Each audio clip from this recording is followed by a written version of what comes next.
Պարոն Պապիկյան, քննադատությունների թիրախ է պաշտպանության նախարարությունը այն բանի համար, որ կրճատում է պաշտպանական գերատեսչության ռազմական ծախսերը, կրճատում է գերատեսչության բյուջեն։ Առիթ ենք ունեցել խոսելու, բայց եւս մի անգամ հարկ եմ համարում նշել, որ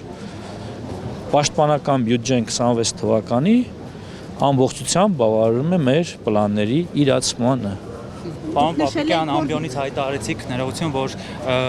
հարց են տվել Ալեն Սիմոնյանին, թե պաշտպանության նախարարը ինչպես է եկել, դուք էլ ասիք, բացի պաշտպանության նախարարի պաշտոնը զբաղեցնում, նաև քաղաքական պաշտոն եք զբաղեցնում։ Բայց ինչով է պաշտոնը ինքնին, պաշտպանության նախարարի պաշտոնը ինքնին քաղաքական պաշտոն է։ Շատ լավ, նաև քաղաքական թիմի անդամ եք, դրա համար եք եկել, այսինքն։ Կուսակցության վարչության անդամ եմ ես, հարգելիներս։ Այդ դեպքում ինչու եք ձեր պաշտպանության նախարարի ծառայողական մեքենայով եկել, այլ ոչ այլ մեքենայով։ Պաշտպանության նախարարը նաև